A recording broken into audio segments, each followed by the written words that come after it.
तो कानपुर दंगे से जुड़ी इस वक्त की बड़ी खबर है। कानपुर हिंसा से पीएफआई के कनेक्शन के सबूत मिले हैं। पीएफआई के कनेक्शन से जुड़े अहम दस्तावेज मिले हैं। पीएफआई से जुड़ी 4 संस्थाओं के दस्तावेज मिले हैं। बताया जा रहा है कि पीएफआई की फंडिंग वाले संस्थाओं के दस्तावेज मिले हैं।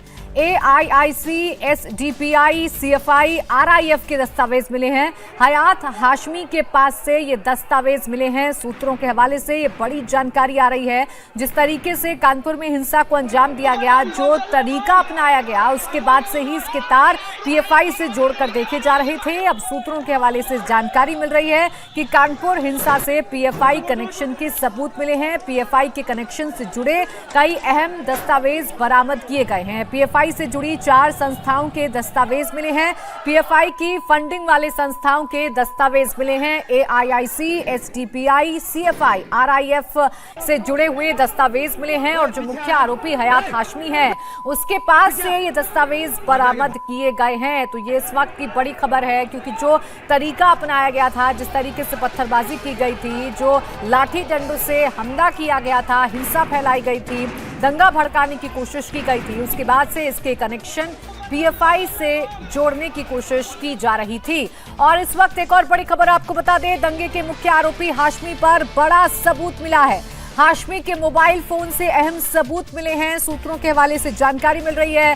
व्हाट्सएप ग्रुप पर मिले साजिश के साक्ष्य, बंद रद्द होने के बावजूद बवाल की साजिश के सबूत मिले हैं। सूत्रों के हवाले से जानकारी है, दंगे के वक्त हिंसा वाली लोकेशन पर ही था हाशमी। हिंसा वाले दिन यतीम खाना के पास ही हाशमी मौजूद था। कानपुर के यतीम खाना चौराहे पर यह हिंसा हुई थी। आरोपी जावेद की हिंसा वाली जगह पर था।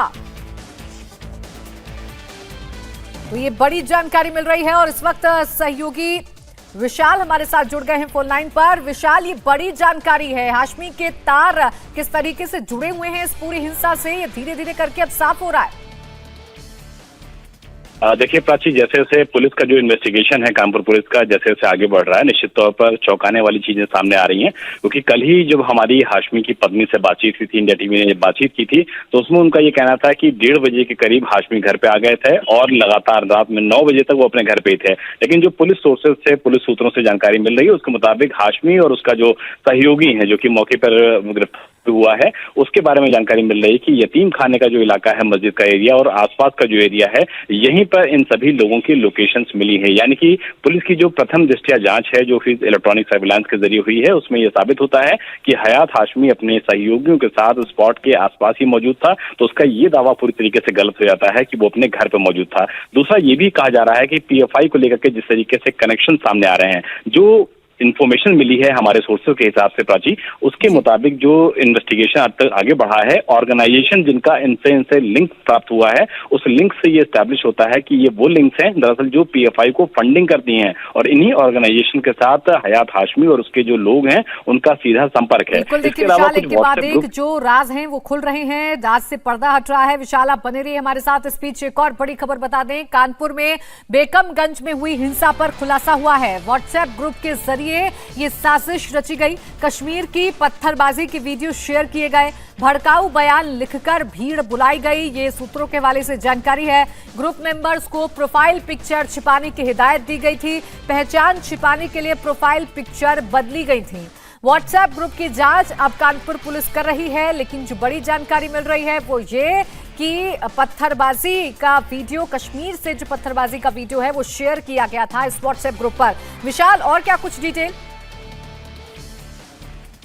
देखिए प्राची, हमारी जब लगातार बातचीत चल रही है कानपुर के पुलिस ऑफिसर्स के साथ, उनका कहना है कि जिस तरीके से मौके पर बड़ी संख्या में न सिर्फ पत्थर को बटोर के लाके आया गया था, बल्कि पत्थर को जिस अंदाज में चलाया गया था वो बिल्कुल इशारा करता है कि प्रॉपर ट्रेनिंग के साथ इन लड़कों को लेकर के आया गया था। क्योंकि ये बताया गया था वहां के लोकल्स के जरिए कि जो लड़के वहां पर मौजूद थे वो लोकल नहीं थे, उनको जो वहां के आम लोग थे वो पहचान नहीं रहे थे। सबने अपने चेहरे पर मास्क लगा रखा था, यानी कि अपने चेहरे को ढक रखा था। तो ये कहा जा सकता है कि जो लड़के थे वो बाहर से आए आए थे और उन्होंने प्रॉपर ट्रेनिंग ले रखी थी। और जो व्हाट्सएप ग्रुप के बारे में जानकारी मिली है कि हाशमी और उसके सदस्य जो कनेक्टेड लोग थे वो जिस व्हाट्सएप ग्रुप को चला रहे थे उसमें भी कश्मीर में जो पत्थरबाजी होती है उसके वीडियोस मौजूद हैं, यानी कि कहीं ना कहीं उन वीडियोस का इस्तेमाल किया गया है लोगों को ट्रेनिंग देने के लिए और युवाओं को भड़काने के जैसे भी जो कंटेंट्स होते हैं उसका भी जानकारी मिली है कि ये व्हाट्सएप ग्रुप के साथ साथ युवाओं को भड़काने वाले जो आपत्तिजनक दस्तावेज हैं वो भी उस ग्रुप में मिले हैं। तो पुलिस इन सारी चीजों को आधार बना रही है, सारी कड़ियों को जोड़ रही है। भड़काया गया, भीड़ कैसे जुटाई गई, इन तमाम पहलुओं पर जांच हो रही है। शुक्रिया आपका विशाल तमाम जानकारी के लिए।